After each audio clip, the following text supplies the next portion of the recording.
Alrighty, thank you for tuning in. This is Model 3 Performance. It's a 2019. It is running on Full Self-Driving Beta 10.9.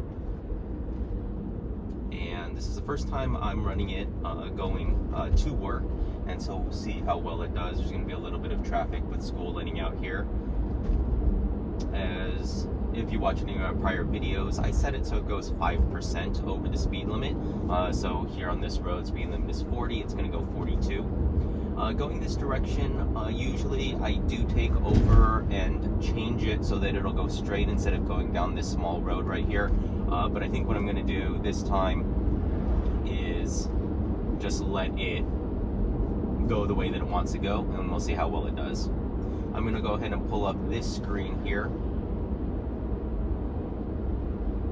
and so that you can see what the side repeater cameras are seeing and what the rear view camera in the license plate they're seeing. That was a little weird. After we had passed that van there on the side road, it did slow down a little bit. If you saw, it went from 42 to 40 and then picked back up. So either the computer saw something or didn't see something, didn't have enough data, started to slow down, but then quickly brought the speed back up to 42. The one thing that I like about the electric vehicle, if you watch closely going up this hill, most cars will slow down going up the hill, but it seems to hold its speed very well and maintaining there at 42. There's going to be a speed limit change coming up here. It's going to drop to 35, and what you'll see nicely is that the car will decrease the speed down to 37, which is 5% over the speed limit, and so it should be coming up here. One thing that I would like to see, and I haven't seen yet, is that it anticipates the change and it slows down to 37 before the speed limit, but it does it after. What I've noticed too, though, is that when there's an increase in speed, it would be a bad thing if it reacted quickly, because then you'd be speeding before the speed limit, and so change. And so you see drop to 37. It does take a little bit to get down to that 37, so you know you're traveling a little bit faster than you would want to. But we'll see if that gets updated in any future versions. And again, this is beta 10.9. So we're gonna have a right-hand turn coming up here in 0.4 miles. This is usually where I'll have the car go straight and then make a right onto the main road up there. But we'll go ahead and let it make its right here. The one thing that I've noticed is after it makes its right, there's a little tricky area that it has gotten done some questionable things in the past, so we'll see what its behavior is like on 10.9. And I think the biggest thing about using full self-driving is that even though it doesn't drive like you would drive and you would want, you would say, oh, I would have gone there. Yeah, it could have gone there, but right now it's not programmed to minimize commute time. It is programmed, you know, to be safe and make sure that it doesn't crash. And so, you know, a little slower than I would like coming off the main road, but not unsafe. You saw that black truck behind us. And so once it made the turn, accelerated nicely up to the speed limit, 5% over the speed limit. It's never had any problems with these curves in the past, so I don't anticipate to have any problems here. There's a little bit of a light mist, so you might see the auto wipers come on. Pretty big pothole there to the right. Looks like it avoided it well. Slowed down just a touch there. I'm not sure what it saw. That car or the other Tesla was coming in the other direction. It should be coming up here. It usually does okay with this stop. In the past, I've accidentally disengaged because I had too much pressure on the wheel. It actually wants to go right before it goes left. So I think that might be a little bit nod to Lightning McQueen there. I don't know if that was programmed in by Tesla, but nice stop at the stop sign. It is clear right, it is clear left. It's going to say creeping forward for visibility, checking visibility. As you can see, it's trying to go right before it goes left. It's a little bit slow to make this maneuver, and there is a car coming up behind. It's doing, I'm not sure what it's doing right there. I think it said autopilot waiting for turn. It wants a little force on the steering wheel, which I'll give it. And there's a car behind me. I might have to push it a little bit. It looks like it is clear. I don't know if the car knew that it was clear there or not. It accelerated like it could see and that it was safe. From the time that I could see, it was already going at a good pace, maybe 10 miles an hour, before I could clear that intersection. And so I'm not sure if the camera saw and it saw that it was safe, but it made the turn, and a little bit slower to maneuver through that left to the right, but no, we're going to count it as a 0 disengagement drive so far and 0 intervention drive. And so that's so far. The rest of this drive is really uneventful. Most of the time it doesn't have it. The last few iterations, last month, six weeks, I've not had to take over at any point during this time, so we'll see how well it does. I'm going to leave this view up because I might tell you, of cars. So you can see that car there to my left. I see him in my side view mirror coming up, clearing, and now there to my left, passing. It's an older Hyundai Sonata. See what it does. Slows a little bit for that car making that U-turn up there, the Toyota, but then accelerated back to the 47.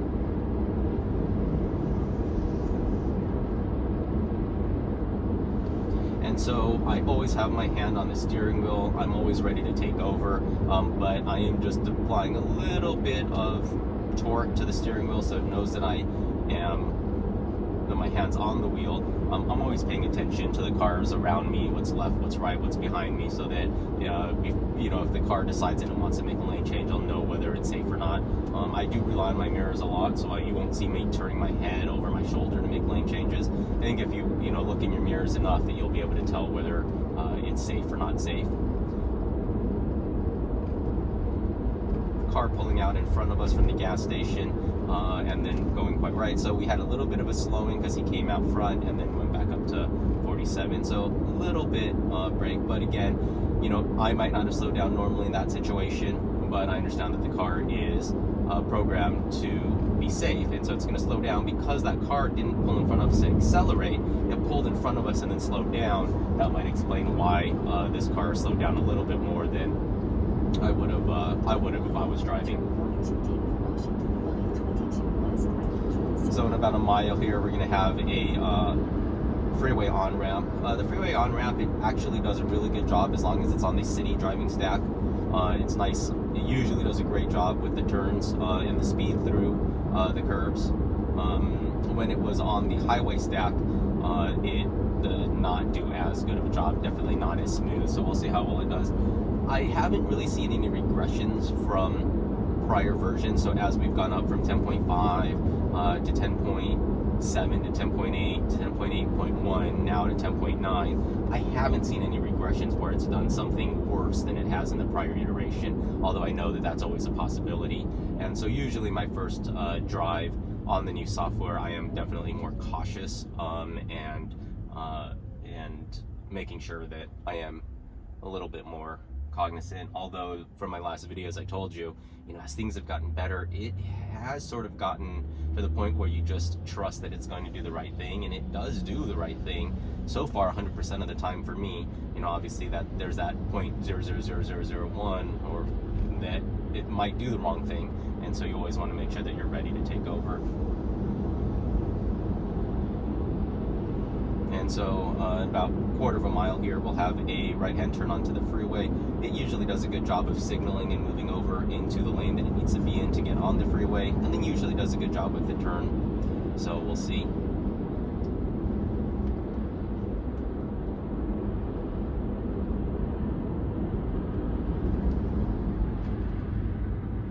So good slowing for the car that garbage truck was turning onto this road before the freeway on-ramp. It looks like it's turned on the turn signal. That's earlier than I remember it being in the past, but that's good because it's going to give more information to the person behind us. I have a feeling that white van's going to try to come over 2 lanes, yeah, he is, but he is not going to get in. actually he's not. He was just moving one lane over. So good move through there. A little bit slowing through the middle of the turn, but back up to 21. Car behind us did not have to slow for us.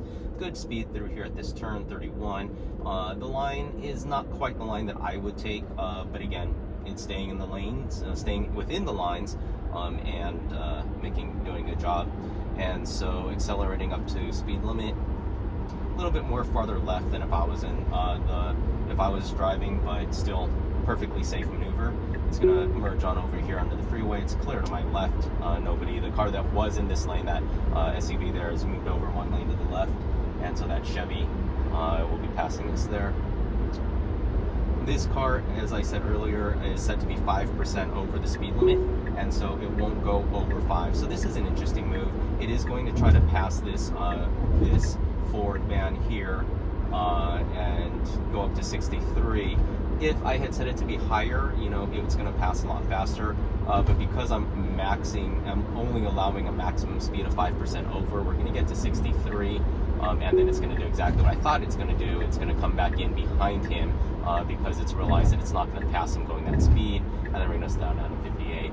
If I would have intervened and said, you know, if this was set to 70, it would have passed him and no problem. But the car does need to be in this lane for the updating lane change of 1.3 miles, and basing on trajectories, it decided to slow down and come in behind him.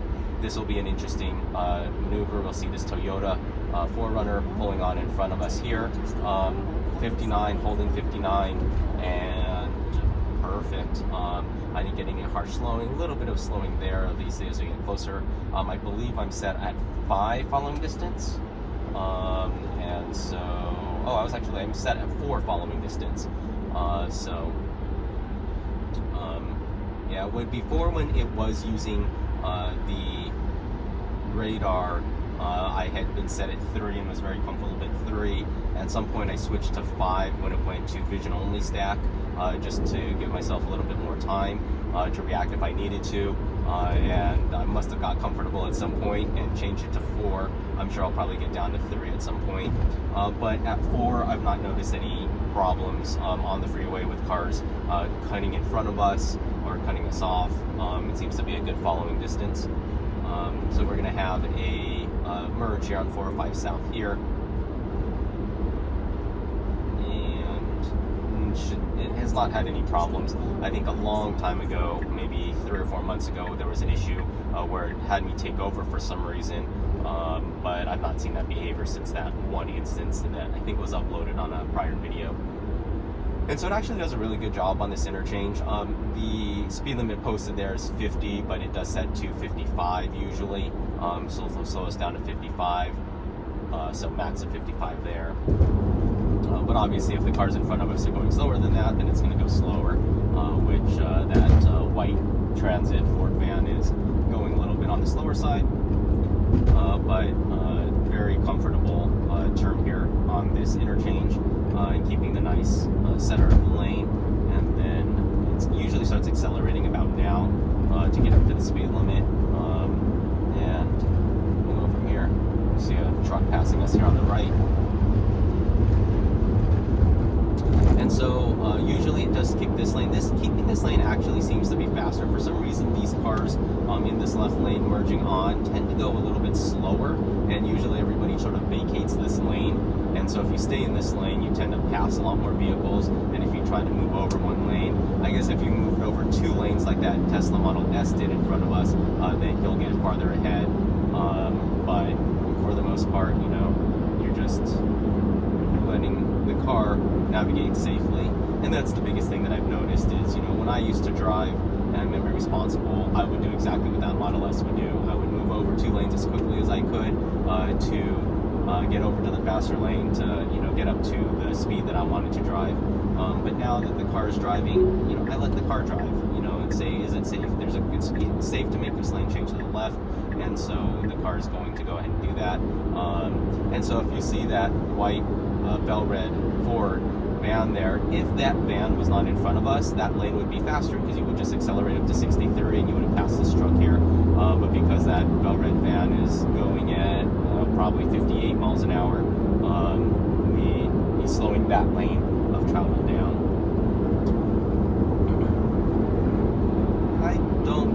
car is going to try to go left? It might, although it looks like the truck in front of us is pulling away, and so maintaining our speed of 63, that shouldn't cause us to slow down, and I'll probably just stay in this lane. And we'll see how far ahead that Model S gets. We probably won't catch up to him because there's not a lot of traffic. Usually when there's a lot of traffic, I'll notice that cars that will do what he did to go past and go faster will usually catch up to them as traffic slows down up here. But there doesn't seem to be a lot of traffic, and so I don't think that's going to be an issue, or I don't think we'll be able to catch him. And so as you see, this Toyota making a quick lane change to pass in that right-hand lane. And something I noticed that does happen here in Seattle or in the Washington area a lot is that people will pass on the right.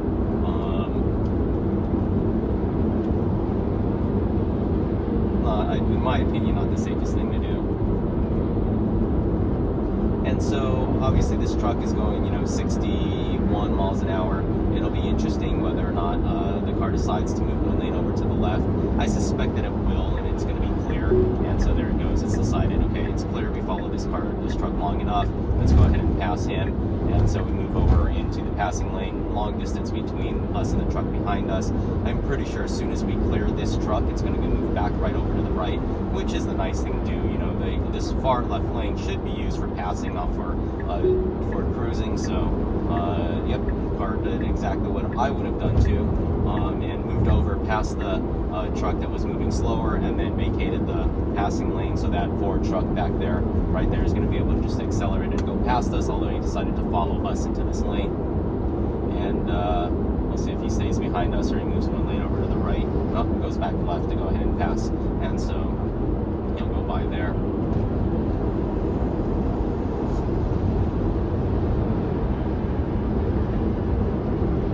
So I'm pretty sure the car will probably stay in this middle lane, barring any significant traffic. We'll stay in this lane until we have to move over one lane to the right, and that'll probably be in about 4.5 miles that it'll do that. One thing that I can't show you right now because I don't want to intervene or have any interventions, but something that was added in a software update. A lot of people were complaining about not having, a sign, a blind spot monitoring system, but they did. When you turn it on, it brings up the side repeater so that you can see if that lane is clear or not. But in my take, if your mirrors are adjusted properly and you're scanning your mirrors like you're supposed to, then you're going to know if there's a car in your blind spot or not. But some people do like to rely on the technology. So let's see if this Mercedes is going to come in front of us. It's fine. He's going to accelerate. It's not going to slow our speed down. We're going to go to 63, and we stayed at 63, and he's going to pull away.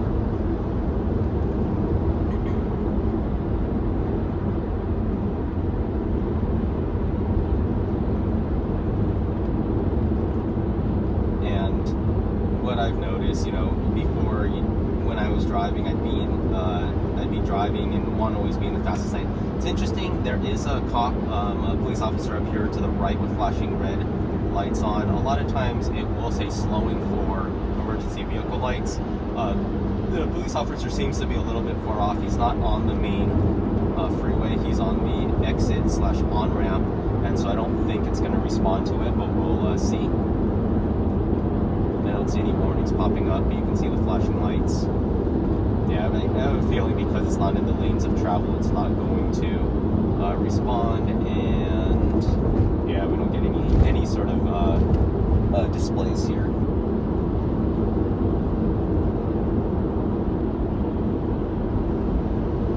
And so, as I said in prior videos, the drive has become relaxing, and it's become relaxing to the point where it's almost a little bit on the boring side, where the car is making the right decisions, and so in that regard it's become more comfortable to drive in the vehicle. I think recently there was a tweet to Elon where they wanted to verify that there were no accidents on Full Self-Driving Beta, and Elon confirmed that there have been no accidents on Full Self-Driving Beta. And so the question is, is the software there, or is it just that the people who had access to it are being cognizant and watching and doing a good job of taking over when they need to. I think it's a mixture of both. Personally, you know, if you watch my videos, I had very few times where I had to actually do a disengagement. You know, I've had to maybe intervene to change the speed, or maybe intervene to make the turn a little bit quicker, or not stop at that emergency signal light that's out. But as far as actually having to do a disengagement because I'm afraid the car is doing something that is unsafe or is going to hit something, it's really been few and far between. And so I think the software is there. It's, you know, at least for my drive, and it very well could just be that my car with the software, with the way my cameras are, the way my cameras are calibrated, is responding better than other vehicles where the cameras, you know, are going to be slightly, maybe a little bit off askew and it's not getting the same data. And the other thing may be just how clean you keep your car. I tend to wash my car at least, you know, once a week, maybe once every 2 weeks. And so my cameras, they stay clean. They have a good view of what's going on. And so I'm keeping the cameras clear so that the car can get good input, it gets good data in to be able to give good outputs. And so not necessarily where I would have slowed down and come behind the Subaru. I would have kept in this lane a little bit longer and maybe gone ahead of the Toyota truck up there, but a safe maneuver. Wasn't wrong to slow down to move over to this lane. We do need to be in this lane for the exit of the freeway up here. And so safe maneuverings, no disengagements, no interventions, no takeovers. I think overall, like I said earlier, the drive has become very comfortable and almost to a point where it is getting a little bit boring. But boring is a good thing, because boring means that you're not going to crash. And so I know there's a lot of other people who've posted out there where the car is doing, you know, they're taking over all the time. I think a lot of them may be premature disengagements, where they don't let the software do, or they don't see what the software is seeing, so they disengage because they're afraid or they're not sure what's going on. But I think so there's a good slow. We're going to slow for this truck here. Nice slowing. Going to slow a little bit more, and then we're going to merge in between this truck and the black. I think that's a Volkswagen there. And so, you know, sure, somebody might have disengaged and hit the accelerator to go past the blue truck to say, oh no, that wasn't safe.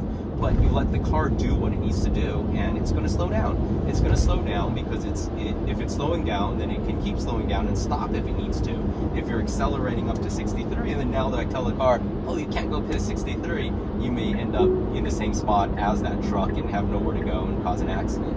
And so people might say, oh, that was you didn't have to slow down to let that truck in, and I would have just kept going. Yes, you may have done that, but the car isn't programmed to get you to the destination the fastest way it can. It's programmed to get you to the destination safely, and slowing down, coming in behind that truck, was the safe maneuver. I'm not sure if you were paying attention in the mirror, but I don't think there was any car behind me. Plus, the cars know that they see the cars merging on, so you know you're going to slow to let them in. And so, being a courteous driver, I think that that's what the Tesla's doing. And Elon has stated, right, that this system can be bullied, and it will be bullied, and you know, cars are going to want to get in front of you and slow you down. It'll do that. They'll be able to do that, but the car will do everything it can to avoid getting in an accident, which I think is a good thing. And so I don't think we're going to make this light. I think, yeah, so we're going to get stuck here at this signal light for a little bit. But this behavior, especially on the full self-driving city stack, is much improved. About 6 months ago, when I did not have the full self-driving, if I left it on when it was on the highway stack or the single stack, that it would try sometimes. If you look at this curve up here to the right, you see how it's sort of, they use the asphalt to make a ramp to the sidewalk. I'm not sure how well it sees that. You can sort of see it here where it's red, and then it has this light red, and then it's a darker red. And so before, it would try to center, thinking that maybe the lane ended over here, and so that it would center between here and here. But what you can see now on the full self-driving city stack is that it sees this red line here. It knows it can't drive there, but it creates this line here, and this line here is what's keeping us properly centered in this lane. When it's not on the full self-driving beta stack, then it doesn't see this line, it sees this red line, it sees this, and then it centers too far over, so it almost feels like you're going to drive on the sidewalk if you let it continue. But significant improvement here since I've been on full self-driving beta. This off-ramp has been smooth. A lot of times, and I don't know if it's doing it on purpose or not, but there are some pothole covers, not pothole covers, I'm sorry, storm drain covers that are on the road, and it does a good job of missing them as it's coming off the freeway. And so yeah, so from when I got in the car, turned on full self-driving, we've had a true zero disengagement, zero intervention drive. I'm gonna let it drive. I'll show you guys driving all the way to the parking garage. It's gonna turn into the parking garage for me, and we'll have and I really anticipate we're gonna have this zero intervention, zero takeover, zero disengagement drive. And so, you know, at least for me, the software is, you know, I used to say 80% there. I think it's getting closer to 90% there. It could do a couple things that would be, in my mind, you know, make it quicker. But overall, at least on this part of my drive, nothing that it did that concerned me. If it saw that the road was clear when we're merging on early on in the drive. And so now turn right onto 100 this turn, a little bit different radius than I would take for this turn, but does take the turn fine and keep us where we need to be. Just a different radius that I would take, but does a good job on that right-hand turn. It has not missed this. It comes over. That was interesting, and so I'm not sure what it saw there, where it came back over. As you saw behind me, there was no car, and so I let it do what it wanted to do instead of taking over. But yeah, see, nice turn onto here, nicely setting the speed limit, now 5% over to 26, and then it's going to make a right-hand turn here into the parking garage. So thank you so much for watching. Again, if you haven't subscribed, please consider subscribing and help me keep making these videos. Leave a comment, tell me what you like, what you don't like, let me know whether you like this camera being up or not being up, and you guys have a great day. Thank you. Now turn right. And I'll disengage here because I need to go.